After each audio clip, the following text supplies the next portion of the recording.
You get. Bruce, you coming over for the story? Bruce? Okay, good evening everyone. Right, I've just finished a workout, so I'm not smelly though, am I? Okay, I'm all good. We've got Bruce here, you might not be able to see him. You want to say hello, Bruce? Bruce, say hello. Yo, you got the back of his head. There you go. Right, let's carry on with our Wisdom Wednesday from last week. Okay, you can hold it. So what we're reading, let's just show them what we got. Okay, what we are reading is who we got there? Tracy Shippey joining us. We've got a Empty Hand, the book, a karate word book. We went through the introduction last week. This week we're going through what is karate. So this book is really about definitions of words, terms, phrases that are used during karate training. It's one of my favourite martial arts books that I was given years and years ago. And a point it makes in the introduction is that there is a lot more to karate than kick, punch and everything else. And the words in themselves have a lot more meaning. So this is the kanji, the character of karate. Evening Jess, if you join us there. We've got Andy as well. Evening Andy, hope all is well with you. And karate means, te is a, karate, this bit here, I'm just picking out what was read here. Te is a pictograph of a hand. So, karate is two words. So the second bit is a hand, and you can kind of see it on that one there because you've got 1, 2, 3, 4, 5. Okay. And then the top part, kara, is a combined meaning.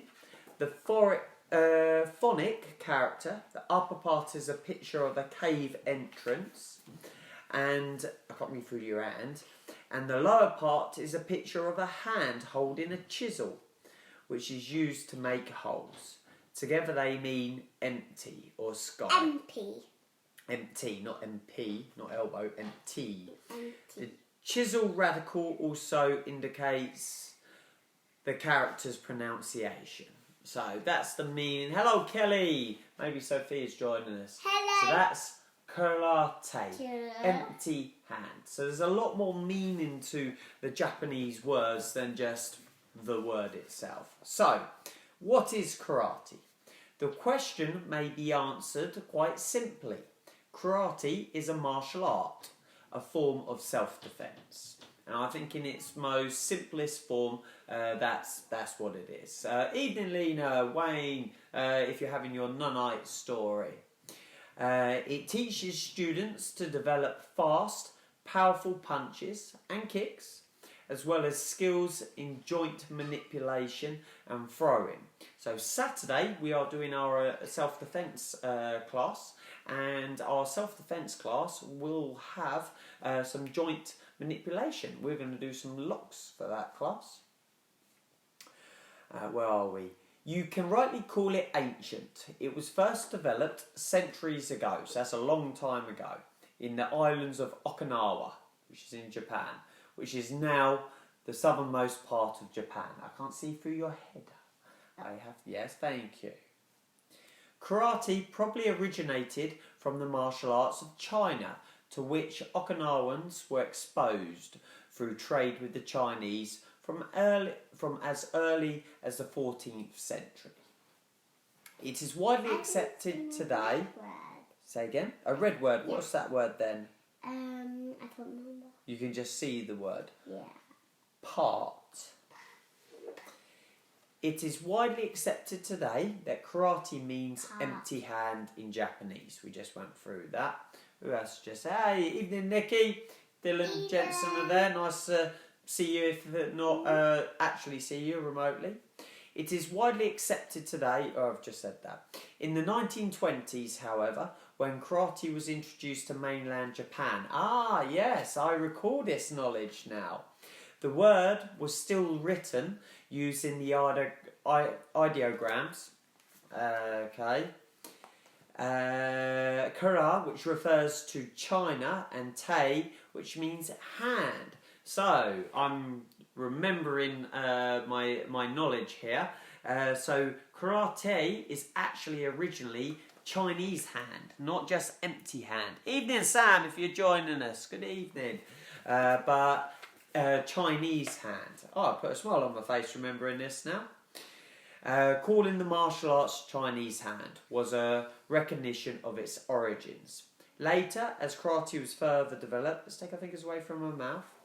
In Japan, the first ideogram was changed to empty, which was also pronounced kara. And then empty hand refers to the ability of karate students to defend themselves without the use of weapons. It also alludes to the influence of Zen Buddhism on Japanese martial arts.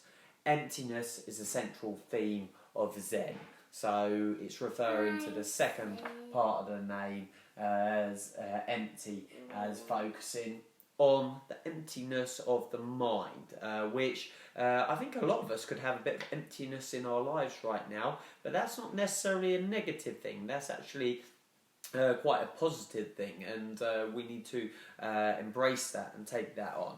Okay, karate's teachings are profound. It's profound what we're going through already, because karate can be so devastating. Students must always consider ways to avoid conflict in their lives. For the same reason, they must also learn to work together with respect and courtesy, so that they may practice karate safely and effectively. Fingers away from your mouth, or you're going to go on the naughty board. The ancient traditions of karate also help students become aware of their place in its history and evolution. The depth of this is just fantastic, because it refers to martial arts being profound and devastating in yes, a self-defense way, but it's the depth of what the martial arts history, the evolution of that gives you. Okay. Throughout their study of karate, students are constantly forced to reflect upon themselves, their attitude and their behaviour. What does it mean to devote yourself to a goal? At what point are you trying hard enough? Why do you show respect? Why do you follow tradition?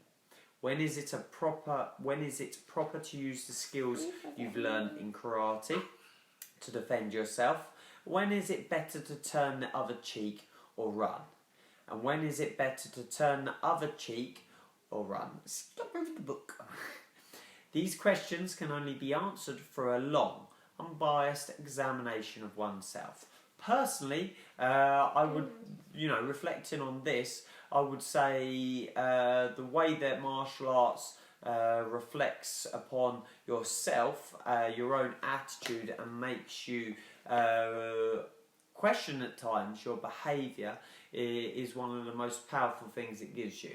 And that's something that we're only getting a chance to explore and give over to you right now because of this situation we've been put in. But I'm going to remember this for when we get back to the classes to share with everyone at the dojo. Yes, Poppy, you had your arm up in the air. What is it?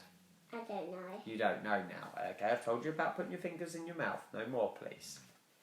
Right. We must also remember that karate often means different things to different people. Young people, for example, often take up karate because they want to learn how to defend themselves. Elderly people, however, may only be looking for an interesting and fun way to stay fit. What does that say? I've read that bit. We're over here.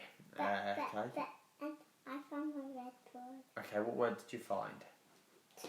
Yeah, very good.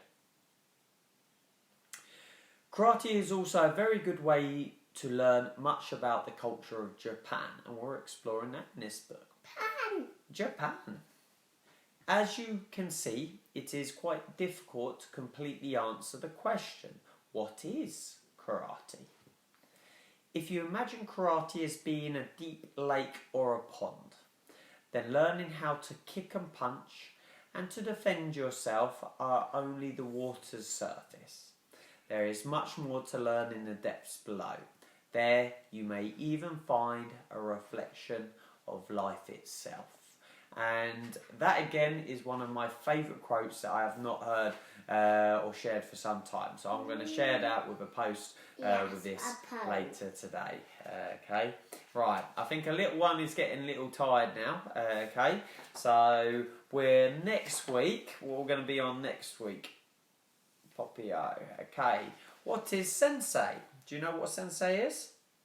No? So we're going to find out what sensei is next week. Okay, do you know what karate is? Yeah. What's karate? Fighting. Fighting, is that what it means to you? Yeah. Yeah, does it mean anything else to you? Learning. Learning, that's a very good answer. And then what else? Offend yourself. And to defend yourself.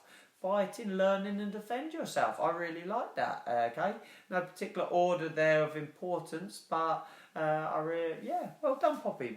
We are learning. Okay, so we're going to say good night and goodbye, everybody.